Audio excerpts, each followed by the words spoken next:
카페를 운영하면서 알바 구하기가 정말 힘들었어요. 친구한테 하소연했더니 내 친구는 50대 여성분을 알바로 뽑았는데 너무 잘하신대 라며 추천하더라고요. 고민 끝에 연령 제한 없으므로 알바 공고를 올렸는데 예상외로 많은 분들이 지원하셨어요. 그중에서 바리스타 자격증도 있으시고 성실해 보이던 53세 여성분을 뽑았어요. 그런데 이분이 정말 대박이었습니다. 2달 동안 지각도 조퇴도 한 번도 없고 너무 성실하게 일하시더라고요. 대학생 알바생에게 어때? 하고 물었더니 엄마처럼 잘 챙겨주셔서 너무 좋아요. 라고 하더군요. 특히 며칠 전엔 진상 손님이랑 대학생 알바가 다툴 뻔했는데 이분이 먼저 죄송합니다. 손님이라며 사과하시고 오해를 풀어주셨어요. 그리고 나서 알바생에게 똥 밟았다고 생각하자 똥에 들어와서 피하는 거지 뭐라며 따뜻하게 위로해주셨죠. 학생들은 그분의 현명한 대처에 감탄했고 단골 손님들도 그분을 정말 좋아하세요. 이제는 아예 직원으로 정식 채용할까 고민 중이에요. 나이는 정말 숫자에 불과하다는 걸 깨달았어요. 김장날만 되면 큰형님은 항상 바쁘시다며 끝날 무렵에만 오셨어요. 오셔서는 늘 같은 말을 하셨죠. 어머님, 김치 정말 끝내줘요. 어머니는 늘 웃으며 넘어가셨지만 올해는 조금 달랐습니다. 형님이 똑같이 칭찬을 하자 어머니가 저를 보시며 말씀하셨어요. 둘째야, 너는 김치 맛 어때? 저는 어머니 진짜 최고예요. 덕분에 일이 정말 수월했어요. 라고 답했죠. 그러자 어머니는 그래, 너도 고생했으니 너 좋아하는 수육 얼른 해줄게. 라며 저를 챙기셨어요. 그때 형님이 조용히 말씀하셨어요. 어머니, 저는 수육 안 좋아하는데 다른 걸로 먹으면 안 될까요? 어머니가 단호하게 말씀하셨죠. 내가 수육이 싫으면 싫은 거고 오늘 고생한 둘째를 위한 거야. 그런데 바쁘다더니 낮에 백화점에 갔다 왔다며 그 말에 형님 얼굴이 빨개졌습니다. 저는 웃음을 참고 있었죠. 어머니는 마지막으로 다음엔 너도 와서 손 좀 보태라. 김장은 다 같이 해야 제맛이지. 라고 하셨어요. 그렇게 유쾌하게 마무리된 김장날, 내년에도 어머니표 수육은 제가 맛있게 먹겠습니다. 결혼 6년 차, 별다른 갈등 없이 잘 지내왔어요. 그런데 출산 후 산후조리 중이던 어느 날 남편이 아기 수첩을 보다가 표정이 굳어졌어요. 애가 O형이라고? 난 O형인데 혹시 병원에서 바뀐 거 아니야? 라는 말에 황당했죠. 무슨 소리야? 출산부터 우리가 다 지켜봤잖아. 그날 밤 시어머니에게서 다급한 전화가 왔어요. 이년아, 누구 자식을 낳은 거야? 일한다고 늦게 다니더니 딴짓한 거 아니야. 당장 친자 검사해. 라고 소리치시더군요. 더 충격적인 건 남편이었어요. 작년부터 야근한다고 늦게 오더니 이상했어. 친자 확인하고 이혼하자. 6년 동안 쌓아온 신뢰가 고작 혈액형 하나로 무너지는 순간 머리가 멍해졌어요. 결국 친자 검사 결과는 당연히 남편의 아이로 나왔지만 저는 이런 남편과 더 이상 함께할 수 없다고 느꼈습니다. 이혼과 함께 위자료 청구 소송을 준비 중이에요. 여러분, 제가 이혼하는 게 맞다고 생각하신다면 좋아요와 구독 부탁드립니다. 부모님 이혼 후 저는 할머니와 살았지만 얼마 전 할머니마저 돌아가시고 혼자가 되었어요. 그때 제 곁엔 집주인 할아버지가 계셨어요. 할아버지는 저를 손자처럼 아껴주셨고 덕분에 외롭지 않았습니다.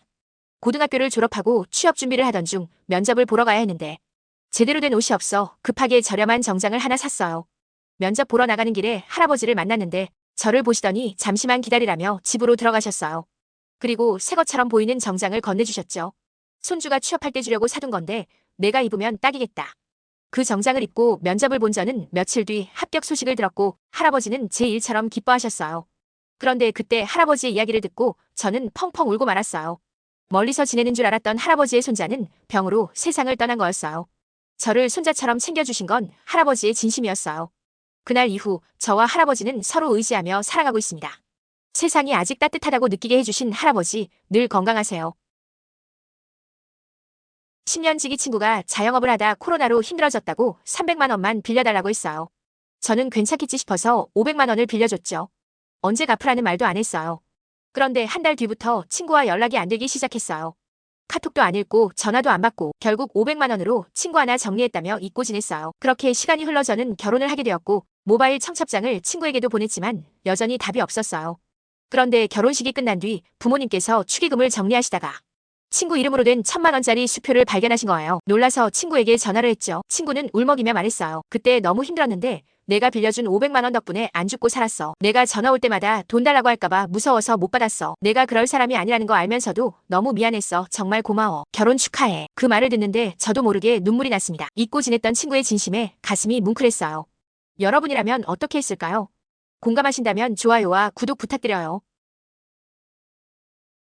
시어머니의 장롱 속 사진을 보고 눈물이 났습니다. 결혼 후 시어머니는 늘 차가우셨습니다. 아무리 열심히 해도 칭찬 한마디 없으시고 부족한 점만 지적하셨죠. 남편은 우리 엄마가 원래 표현을 못하셔라고 했지만 마음이 무너질 때가 많았습니다. 어느 날 시어머니가 갑자기 쓰러져 병원에 입원하셨습니다. 어머님 방을 정리하던 중 장롱 깊숙이 숨겨진 물건들을 발견했는데 결혼식 사진과 제가 해드린 요리를 몰래 찍은 사진, 그리고 임신 후 유산했을 때의 병원 영수증까지 있었습니다. 놀란 마음에 병원으로 달려갔습니다. 여전히 냉정한 표정의 시어머니는 말씀하셨습니다. 며느리, 내 방 다 정리했네. 장롱도 받겠구나. 잠시 흔들린 표정 뒤 시어머니는 고개를 돌리며 조용히 말씀하셨습니다. 그때 병원비 내가 몰래 넣어둔 거였어. 그제야 알았습니다. 차갑기만 했던 시어머니가 묵묵히 저를 지켜보고 도와주셨다는 거려. 말로는 표현하지 못했지만 깊은 사랑으로 저를 감싸고 계셨습니다. 여러분, 시어머니의 사랑이 마음에 와닿았다면 좋아요와 구독 부탁드립니다. 어머니가 병으로 쓰러지자 아내의 행동에 눈물이 났습니다. 저는 홀어머니를 모시고 살다가 45살에 베트남 여성과 국제 결혼을 했습니다. 다행히 아내는 한국 생활에 빠르게 적응했고 어머니도 아내를 많이 아껴주셨습니다. 아내는 어머니의 요리를 어깨너머로 배우더니 김치찌개까지 맛있게 만들 정도로 요리와 살림에 능숙해졌습니다. 심지어 제가 다니던 직장에도 함께 나가 일을 도왔습니다. 그러던 중 제가 몸이 아파 잠시 쉬려던 것이 어느새 1년이 지났습니다. 그동안 아내가 저 대신 직장에 다니며 집안 살림까지 책임졌습니다. 아내가 벌어오는 돈으로 생활하는 것이 미안했는데 어느 날 아내가 조심스레 말을 꺼냈습니다. 여보, 나 회사 다니며 모은 돈 있어요. 이 돈이면 어머님 병원비 충분해요. 걱정 마세요. 놀란 저는 물었습니다. 그 돈은 베트남에 있는 가족들 보내야 하는 거 아니야? 아내는 따뜻하게 웃으며 말했습니다. 당신 어머님이면 제 어머니도 맞잖아요. 제가 내는 게 당연하죠. 그 말에 저는 참았던 눈물을 터뜨리고 말았습니다. 묵묵히 가족을 위해 헌신하는 아내가 너무 고마웠습니다. 여러분, 저희 아내가 정말 고마운 사람이라면 좋아요와 구독 부탁드립니다. 시어머님이 보내주신 반찬을 남편이 몰래 버렸습니다. 결혼 2년 차인 저는 시골에 계신 시어머님께서 한 달에 한 번씩 푸짐한 반찬을 보내주시는 것에 감사함을 느끼고 있었습니다. 하지만 남편은 어머님이 보내주신 음식을 손도 대지 않았습니다. 여보, 어머님이 반찬 보내셨어. 좀 먹어봐. 아니야, 됐어. 냉장고에 두고 라면이나 끓여 먹어. 남편의 짜증 섞인 말투에 속상했지만 저는 제가 먹으면 된다고 넘겼습니다. 그런데 며칠 뒤 냉장고를 열어보니 반찬이 하나도 없었습니다. 혹시나 하는 마음에 쓰레기통을 확인했는데 어머님이 보내주신 반찬들이 몽땅 버려져 있었습니다. 당신이 버린 거지? 어머님께 너무하는 거 아니야? 내가 지린다고 했잖아. 앞으로도 반찬 보내시면 다 버릴 거야. 남편의 말에 저는 너무나도 충격을 받았습니다. 이럴 바엔 어머님께 솔직히 말씀드려서 반찬을 보내지 말아달라고 해야 할까요? 어머님은 어제 새로 담그신 김치를 직접 가져오신다고 하셨는데 차마 거절을 못하고 있습니다. 여러분이라면 어떻게 하시겠나요? 답답한 제 마음이 이해되신다면 좋아요와 구독 부탁드립니다.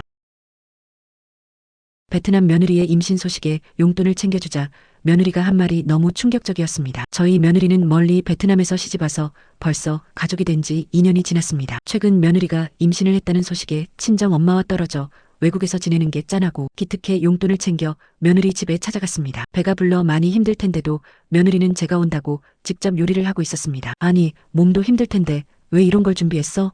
너무 미안하게. 그러자 며느리는 밝게 웃으며 말했습니다. 엄마, 저 지금 태교하는 거예요. 우리 아이 운동해야 해요. 앉아서 쉬면 안 돼요. 땀을 뻘뻘 흘리며 요리하는 며느리를 보니 마음이 짠했습니다. 그래서 준비해온 용돈 봉투를 건넸는데 며느리가 뜻밖의 말을 했습니다. 나 임신 못하면 나빠요. 그거 엄마한테 잘못하는 거라 나 걱정 많이 했어요. 엄마가 축하해 주셔서 너무 고마워요.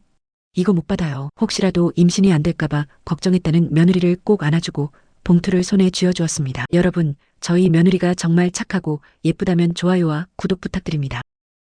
임신하고 나서 남편이 정말 많이 달라졌어요. 결혼 전에는 제 말 한마디에도 웃던 사람이었는데 배가 불러오자 태도가 돌변했죠. 다른 여자들은 임신해도 날씬한데 나는 왜 이렇게 살이 찌냐며 핀잔을 줬고 부부 모임에도 저만 빼고 혼자 가더라고요. 내 친구들은 다 예쁜 여자들이랑 다니는데 너랑 가면 창피할 뻔했다는 말까지 했어요. 임신이 뭐라고 그 말에 상처받고 눈물이 계속 났습니다. 정기검진. 그날에도 남편은 친구들과 여행을 갔고 저는 몸 상태가 안 좋아 보호자 연락이 필요하다는 말을 들었어요. 부모님도 안 계셔서 어쩔 수 없이 시어머니께 전화를 드렸습니다. 병원에 오신 시어머니는 저를 보시고 깜짝 놀라셨어요. 왜 이렇게 말랐어? 도대체 내 아들이 뭘 한 거야?